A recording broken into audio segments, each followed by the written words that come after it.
Shalom, shalom, bien-aimés. Nous continuons avec nos enseignements sur la prière. Et aujourd'hui, nous allons parler de la prière pour la guérison miraculeuse. Bien-aimés, pour guérir d'une façon miraculeuse, vous devez d'abord comprendre le concept de Jésus-Christ de Nazareth. Jésus a toujours guéri les gens d'une façon miraculeuse en enseignant la parole. Ensuite, en chassant les démons et ensuite, venait la guérison miraculeuse, bien-aimés. Et c'est la raison pour laquelle Jean le Baptiste est venu avant le Christ pour préparer le chemin. Ça veut dire que les gens devaient se repentir, ils devaient abandonner leurs péchés et c'est comme ça que le Christ pouvait faire son travail d'une façon très facile, bien aimé. Et c'est pour ça que pour nous aussi, que vous soyez chrétiens ou que vous ne soyez pas chrétiens, nous avons besoin de l'enseignement, d'écouter la parole de Dieu. Et pourquoi?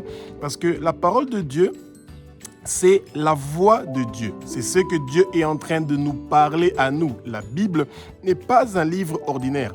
C'est un livre que quand nous sommes en train de le lire à haute voix, c'est la parole que Dieu est en train de dire à nous qui sommes ses enfants. Et nous avons accès à cette parole-là à n'importe quel moment de notre journée et à n'importe quel lieu où vous êtes, sous votre douche, à la toilette, dans votre salon, dans votre chambre, à votre travail, dans votre bus, partout où vous êtes en train de lire la Bible, bien-aimé, vous écoutez la parole de Dieu. Dieu n'a pas prévu une maladie pour vous, non. Dieu veut que vous soyez en bonne santé et c'est pour ça que nous devons apprendre à prier pour être en bonne santé, bien-aimés. Et ça veut dire que s'il y a une maladie qui est en nous, cette maladie-là ne doit pas vivre en nous. Cette maladie-là qui est en nous doit mourir. Cette maladie-là doit se décomposer. Cette maladie-là doit pourrir et cette maladie-là doit prendre le feu et quitter notre corps. Et en ce moment-là, nous allons avoir une liberté, bien-aimée. Et cette liberté-là, c'est que notre cœur sera libre de recevoir les fruits du Saint-Esprit. Et avec les fruits du Saint-Esprit, bien-aimés, nous allons devenir puissants. Nous allons demeurer dans le Seigneur et le Seigneur va demeurer en nous et sa parole va demeurer en nous. Et comme sa parole va demeurer en nous, bien-aimés, notre santé, que ce soit physique ou spirituelle, sera très bonne et même d'autres gens pourront profiter de notre santé physique et spirituelle, bien-aimés. Que le Saint-Esprit prend le contrôle de ma bouche, que ce que je veux dire, ce ne sont pas des paroles qui viennent de moi, que ce sont des paroles qui sont inspirées par le Saint-Esprit. Et que les écailles tombent, que nos yeux s'ouvrent. Nous allons connaître la vérité et la vérité va nous affranchir, bien-aimés, parce que le Seigneur veut que nous soyons libres, bien-aimés. Actes chapitre 2, au verset 1 jusqu'au verset 4 nous dit qu'il y a un vent impétueux qui a commencé à souffler parmi les disciples qui ont commencé, les 120 personnes qui ont commencé l'église, que ce vent impétueux commence à souffler dans le lieu où vous êtes et que vous recevez maintenant le Saint-Esprit, bien-aimé, qui est l'enseignant par excellence. Vous n'allez pas seulement parler en langue, mais vous allez comprendre les bons projets que le Seigneur a pour vous et pour votre famille, bien-aimée. Parce que celui qui est sauvé, celui qui a cru que Jésus est le Fils de Dieu, qu'il est Dieu, qu'il a versé son sang sur la croix de Golgotha, celui-là est visité par le Seigneur et nous avons la plénitude du Saint-Esprit, bien-aimé, qui est en train de venir. Et quand nous avons la plénitude du Saint-Esprit, nous avons la flamme, le feu du Saint-Esprit. Cette flamme que le Saint-Esprit a prévue pour nous, bien-aimés, c'est cette flamme-là qui est en train de guérir toute maladie, toute souffrance. Cette flamme du Saint-Esprit apporte le bien-être, apporte la bonne vie. C'est le Satan qui veut que nous souffrons, mais il ne veut pas réussir son projet et son plan parce que le Seigneur est avec nous. Le Seigneur nous donne aujourd'hui, maintenant, notre délivrance et notre libération. Bien-aimés, Jésus-Christ est le même, hier, aujourd'hui et éternellement. Quand nous nous rendons grâce, nous le remercions pour sa bonté. Quand nous parlons de sa grandeur, quand nous parlons de sa sainteté, bien-aimés, nous nous approchons du trône et ça veut dire que nous laissons la place de notre cœur pour que le trône de Jésus vienne s'installer au milieu de notre vie, dans notre cœur, où les fruits du Saint-Esprit sont en train de venir. Le sang précieux de Jésus est en train de de laver nos cœurs, bien-aimés, et nous sommes en train d'être purifiés, sanctifiés, bien-aimés, au nom puissant de Jésus-Christ de Nazareth. Le sang précieux de Jésus est en train de marquer notre oreille droite, notre pouce droite, notre orteil droite, et nous sommes marqués comme des gens qui appartiennent à Jésus-Christ de Nazareth. Et c'est pour ça que toute personne qui veut nous toucher, il n'a pas le droit de nous toucher parce que nous appartenons à Jésus-Christ de Nazareth. Notre corps appartient à Jésus. Il nous a marqués avec son sang précieux et c'est pour que le monde de ténèbres puisse reconnaître que nous sommes ses enfants et ils ne doivent pas nous toucher. Ils ne doivent pas nous toucher. Il y a une puissance dans le sang précieux de Jésus. Il y a une puissance dans le sang précieux de Jésus. Il y a une puissance dans le sang précieux de Jésus qui est en train de briser les chaînes, qui est en train de briser les prisons, qui est en train de briser les cages spirituelles. Partout où on avait mis votre santé, il y a des cages et ces chaînes qui sont en train de se briser et les liens qui sont en train de se briser. Vous êtes en train de retrouver votre santé maintenant au nom puissant de Jésus-Christ de Nazareth. Bien-aimé, il n'y a aucune maladie qui a un nom et qui est au-dessus du nom de Jésus-Christ de Nazareth. Jésus a reçu un nom qui est au-dessus de tous les noms et c'est pour ça que chaque maladie qui dérange votre corps maintenant, cette maladie-là est liée, enchaînée, déracinée de votre vie et jetée au feu et vous recevez maintenant votre délivrance au nom puissant de Jésus-Christ de Nazareth. Job chapitre 2 du verset 6 au verset 7 nous parle de comment Satan était devant le trône du Seigneur. Bien-aimés, les chrétiens doivent se rappeler que le Satan se présente chaque jour devant le Seigneur pour faire des réclamations et pour nous culpabiliser et pour parler de nos péchés parce qu'il a des anges qui notent pour lui toutes les mauvaises choses que nous sommes en train de faire, les portes que nous ouvrons pour que lui puisse demander au Seigneur de pouvoir nous toucher. Le Satan n'a pas le droit de nous toucher sans l'autorisation du Seigneur bien-aimé. Les chrétiens doivent se rappeler de ça. Quand le Satan veut nous toucher, il demande toujours au Seigneur s'il a le droit de nous toucher. Et quand le Satan vient pour demander au Seigneur, il vient toujours avec des preuves. Il dit à telle heure, il a fait ça. À tel moment, il a fait ça. Bien-aimé, le Satan est le plus grand menteur, le voleur, le destructeur, comme le dit Jean 10, il est venu pour voler, détruire, égorger et nous tuer. Et quand un chrétien le sait, bien-aimé, c'est pour ça que la prière que nous faisons le matin pour préparer la journée ou avant de dormir, bien-aimé, pourquoi le Seigneur nous demande de prier en tout temps, c'est parce que nous devons arriver avant le Satan devant le trône du Père. Rappelez-vous, bien-aimés, que le Satan, il n'est pas omniprésent, omnipotent et omniscient. Et il ne sait pas lire nos pensées. Il ne sait pas savoir ce que nous sommes en train de penser. Mais quand vous vous réveillez le matin, vous venez devant le Seigneur, vous dites, Seigneur, je viens en tant que ton enfant. Je te rends grâce. Je te remercie pour ta bonté. Je te remercie pour ta grandeur et toutes ces grandes choses que tu es en train de faire dans ma vie. Tu es saint, saint, saint, éternel des armées. Tu es un Dieu qui est juste et fidèle. Maintenant, je te demande, Père, toutes les réclamations que les Satan et les agents du monde de ténèbres sont venus faire maintenant devant ton trône concernant ma vie, concernant ma famille, concernant mon quartier, la région où j'habite, le pays où j'habite, les autorités qui me dirigent, toutes leurs demandes sont effacées par le sang précieux de Jésus et annulées. Toute réclamation qui vient des trônes, des dominations, des principautés invisibles, des puissances invisibles, des princes des ténèbres invisibles, concernant ma vie, la vie de ma femme, de mon mari, de nos enfants et de la région où nous sommes, de la maison où nous sommes, toutes leurs réclamations et tous leurs pièges, tous leurs obstacles, tous les embuscades qu'ils ont préparées contre nous sont effacés par le sang précieux de Jésus et nous avons la victoire et le triomphe. Merci Seigneur d'exaucer cette prière-là et que toute condamnation que le Satan va amener encore devant ton trône soit effacée au nom puissant de Jésus. Bien-aimés, ces phrases-là sont amplement suffisantes pour pouvoir détruire le travail que le Satan a préparé contre vous. Bien-aimé, Job, le Satan était en train de se promener.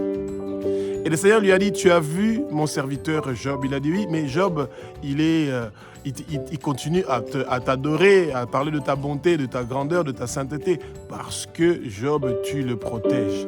Et il est dans l'aisance. Job est riche, il a beaucoup d'enfants, il a beaucoup de biens, il a une femme, etc. Mais le jour qu'il n'aura pas tout ça, il va se tourner contre toi. Dieu était très sûr que Job n'allait pas le faire, bien-aimé. Et c'est pour ça qu'il a dit au Satan, va-t'en, mais ne touche pas sa vie. Et bien aimé, automatiquement, le Satan a fait quoi? Il a jeté à Job une ulcère. Et l'ulcère, c'est le cancer de nos jours. C'est un poison qui vient d'un serpent, d'un scorpion. C'est des poisons spirituels qui entrent dans votre corps et qui commencent à abîmer votre corps de tous les côtés. Ça vous rend vulnérable, faible. Vous ne réussissez plus à faire quoi que ce soit. Et ça, cette souffrance-là, c'est ça que le Satan trouve que c'est bien. Et bien aimé, ne soyez pas comme Job en train de vous poser beaucoup de questions, en train de vous lamenter et en train de murmurer. C'est une perte de temps. Dès que vous sentez que votre corps est en train de déranger, il y a quelque chose d'anormal, présentez-vous devant le trône du Seigneur. Dites, moi, je ne suis pas malade. Au nom puissant de Jésus-Christ de Nazareth, comme ta parole le dit dans Marc, chapitre 16, au verset 17, voici les miracles qui accompagneront ceux qui auront cru. Au nom de Jésus, je suis en train de chasser tout démon de maladie démoniaque qui est venu s'installer dans mon corps, qu'il quitte au nom de Jésus. Comme c'est écrit dans ta parole sainte, dans Marc, chapitre 16, au verset 18, je pose mes mains où je suis malade, où je pose mes mains sur mon cœur et je reçois immédiatement ma guérison miraculeuse au nom puissant de Jésus-Christ. Bien-aimés, ouvrez votre bouche et apprenez à vous battre, apprenez à combattre parce que le Seigneur veut que vous ayez la victoire. Et la victoire, vous le recevez quand vous êtes en train de citer les versets bibliques, quand vous êtes en train de parler de ce que la parole dit. Et quand vous citez les versets bibliques, ce n'est pas vous qui parlez, c'est le Seigneur qui est en train de parler, bien-aimés. Et c'est pour ça que vous avez la victoire, vous avez le triomphe, vous avez la bannière. Les chrétiens, le Seigneur nous a donné une connaissance. Toute maladie vient du Satan. Bien-aimés, Dieu n'a pas prévu que nous soyons malades. Dieu veut notre bien-être. Dieu veut que nous soyons en bonne santé. Et quand nous sommes malades, ça veut dire que nous sommes attaqués par le Satan qui veut nous voir souffrir. Il veut nous voir malades. Il veut nous entendre nous lamenter. Il veut nous entendre murmurer. Il veut que nous nous révoltons contre Dieu. Il veut que nous allons dans les ténèbres. Il veut que nous soyons dans l'obscurité. Il ne veut pas que nous soyons dans la lumière, bien-aimés. Il ne veut pas que nous soyons des amis de Dieu, que nous soyons les amis de Jésus. Il veut qu'on renie Jésus. Il ne veut pas que nos noms soient inscrits dans le livre de vie de l'agneau pour que nous puissions avoir la vie éternelle. Parce que lui, le Satan, a déjà été condamné. Sa place, c'est en enfer dans les temps de feu éternel. Et le Satan n'est pas notre ami. Il est notre ennemi et nous le détestons. Et bien aimé, il n'y a aucun mal à détester le Satan parce qu'il n'est pas notre ami. Il est tout simplement notre ennemi. Il veut nous voir souffrir. Il ne veut pas que nous soyons l'ami de Jésus. Il ne veut pas que nous ressemblons à Jésus, au Saint-Esprit et à Dieu. Et c'est pour ça qu'il apporte à la première occasion que nous commettons des péchés, il trouve une porte par laquelle il peut entrer dans notre vie pour venir planter une semence de maladie. Et plus cette maladie-là n'est pas traitée, cette maladie va commencer à vivre dans notre corps et apporter la souffrance, l'harcèlement, le traumatisme, le tourment. Et c'est ça qui lui fait plaisir parce que ces choses-là vont vous pousser à ne plus réussir à prier, à ne plus réussir à étudier la parole, à ne plus réussir à être une bénédiction pour quelqu'un, pour les autres, pour votre quartier. Et ça fait plaisir à Satan et avec ses agents. Bien-aimés, tous les agents du monde de ténèbres que le Satan a envoyés pour venir vous envoyer des maladies, bien-aimés, retour à l'expéditeur. Bien-aimés, si on vous a envoyé des flèches du jour et de la nuit avec des maladies démoniaques, que ces flèches-là retournent d'où ça vient. Bien-aimés, vous ne devez pas souhaiter le mal à votre prochain. L'être humain est notre prochain et le Seigneur nous demande d'aimer notre prochain comme nous-mêmes. Mais le Seigneur ne nous demande pas d'aimer les esprits démoniaques comme nous-mêmes parce que les esprits démoniaques ne sont pas notre prochain. Et quand les esprits démoniaques nous attaquent, tous les attaques qu'ils sont en train de nous faire, retour à l'expéditeur bien-aimé sans négociation. Et la suite de comment les choses vont se passer de l'autre côté, ça, c'est pas notre problème. Parce que ce démon-là n'avait pas besoin de venir pour venir vous attaquer. Une maladie est un démon. Et c'est pour ça que cette maladie-là soit liée enchaîné, déraciné de votre vie et jeté au feu. Refusez la souffrance, renoncez à la souffrance.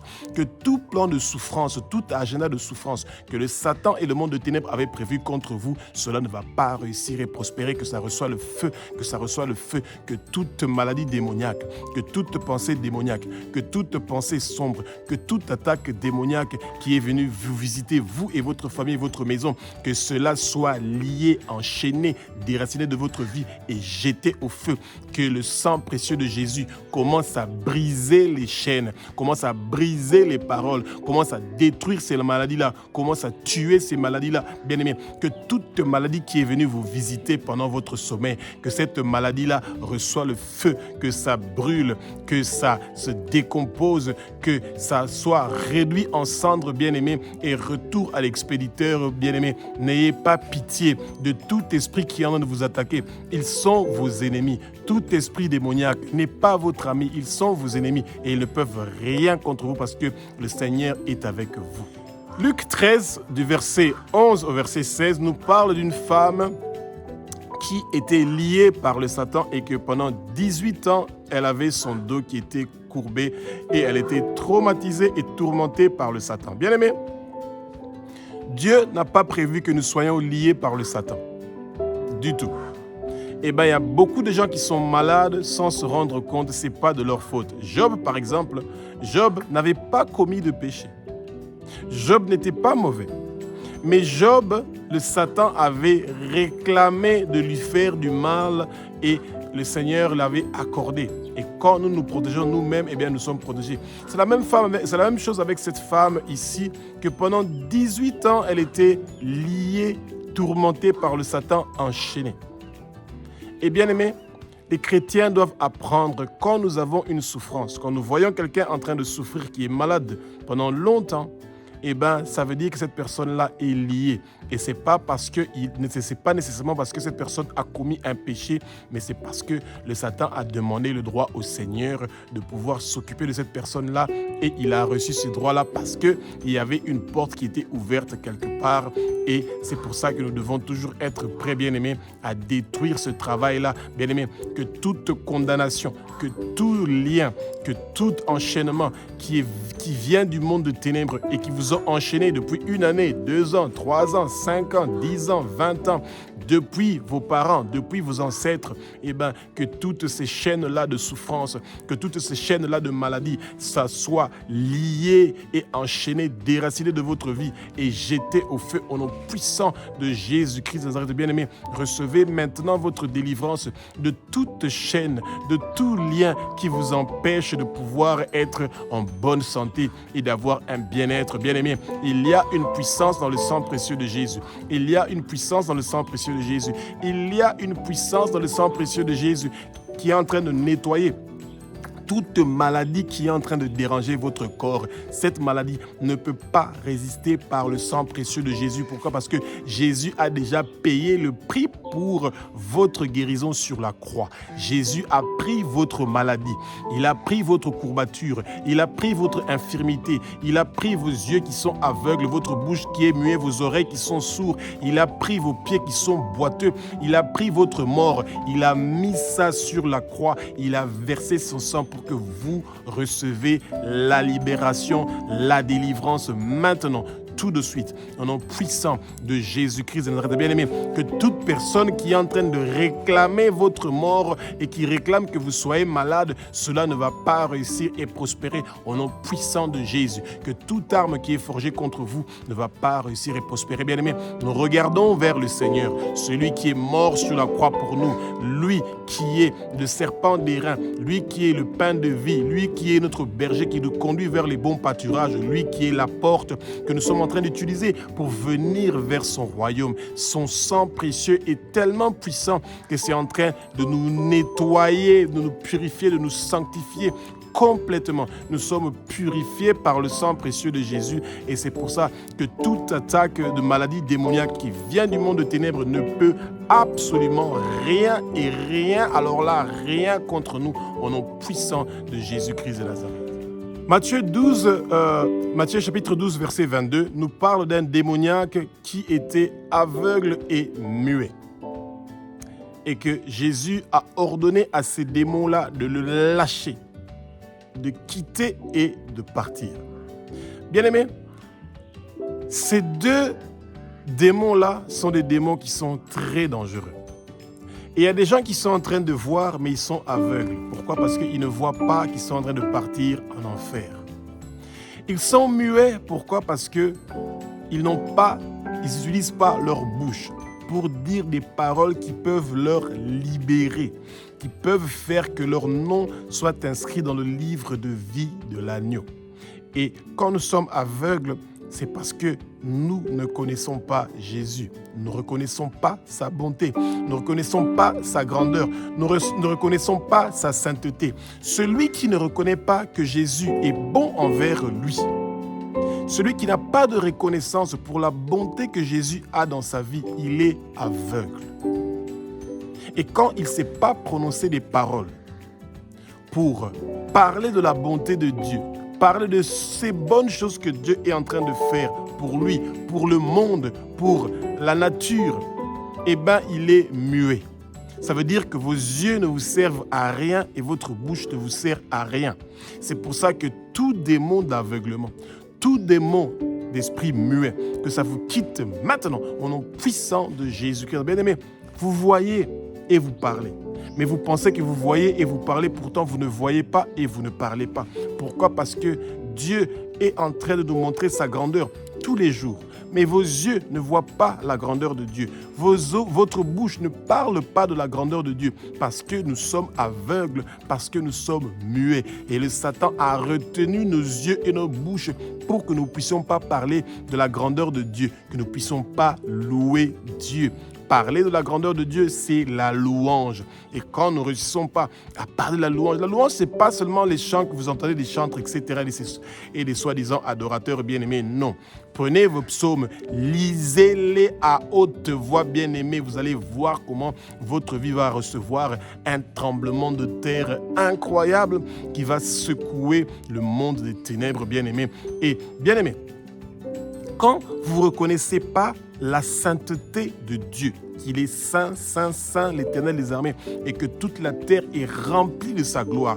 Et quand vos yeux ne peuvent pas voir ça, ça veut dire que vous êtes aveugle. Et quand votre bouche ne peut pas s'ouvrir pour dire que Dieu, tu es saint, Jésus, tu es saint, Saint-Esprit, tu es saint, votre sainteté est en train de venir en moi. Je veux avoir votre sainteté. Je veux vivre une vie de sainteté. Je veux vivre une vie de sanctification. Je veux avoir la puissance, la flamme, le feu. Quand ma bouche s'ouvre pour parler du nom de Jésus, pour parler des œuvres que Jésus a fait dans la parole, eh bien, il doit avoir un effet. Quelque chose doit se passer. Bien-aimés, quand vos yeux ne réussissent pas à voir ces réalités-là, quand votre bouche ne réussit pas à parler de ces réalités-là, ça veut dire que il y a un souci. Et c'est pour ça que Jésus a absolument voulu que nous puissions connaître cette expérience-là, de cette personne-là qui était aveugle et muet. C'est parce qu'il ne pouvait pas utiliser ses yeux et sa bouche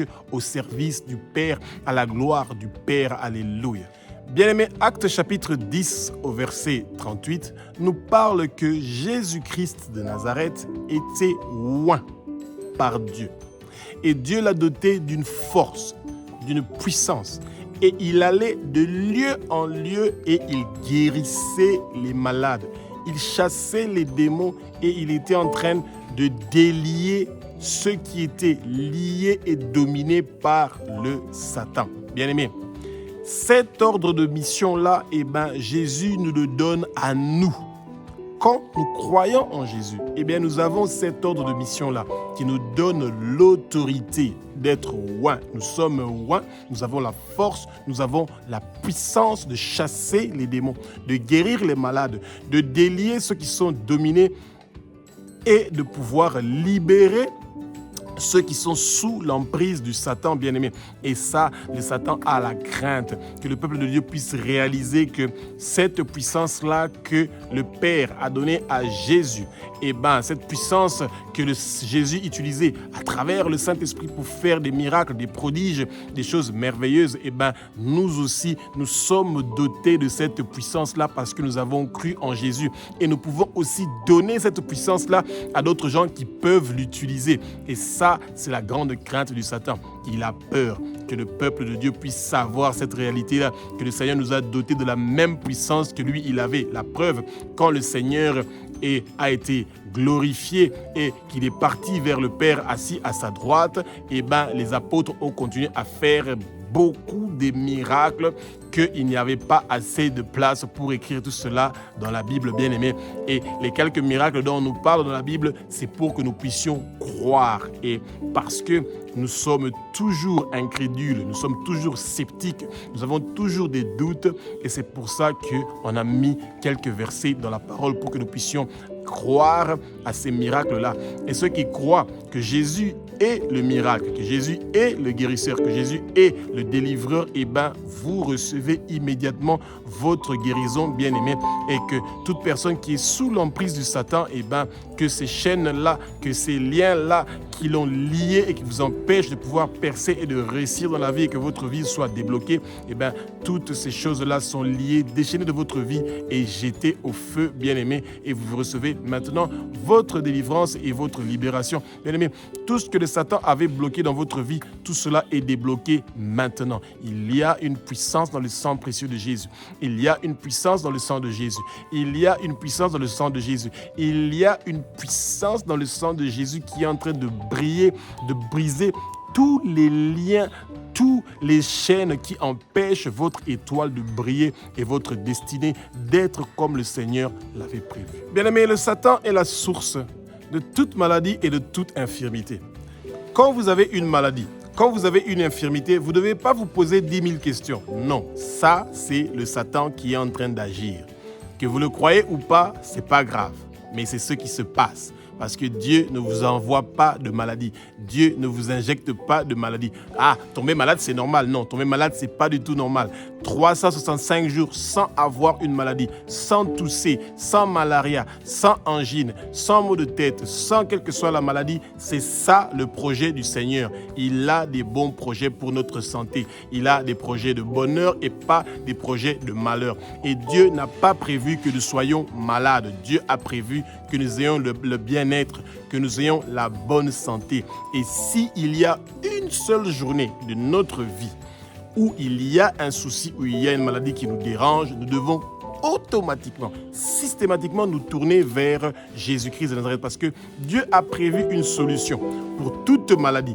Il a prévu une pilule, il a prévu un médicament, une solution qui peut automatiquement nous guérir.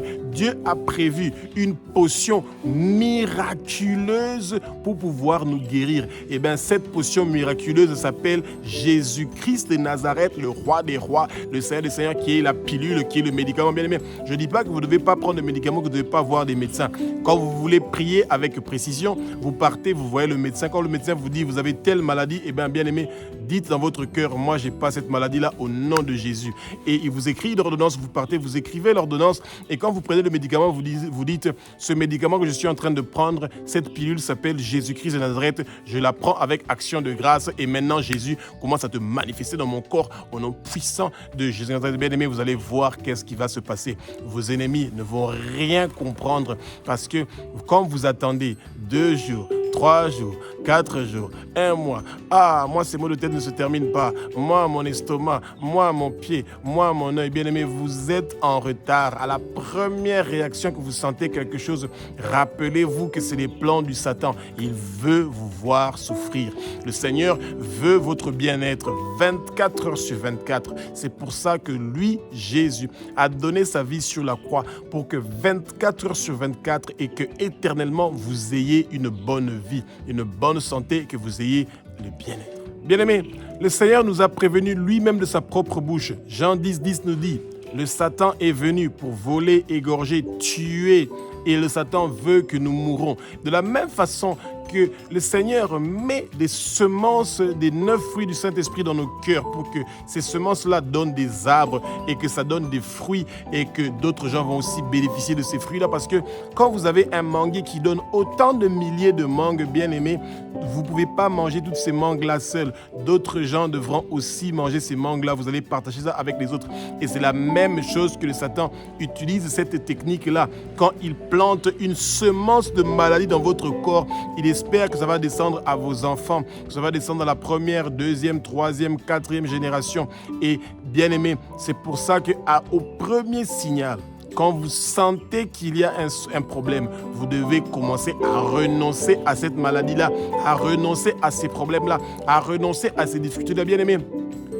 Quand vous pensez que vous ne réussissez pas à prier pour demander la guérison miraculeuse du Seigneur, prenez un bic et un papier, écrivez tous les versets dont nous avons parlé, bien-aimés. Et prenez ce papier-là que vous êtes en train de lire.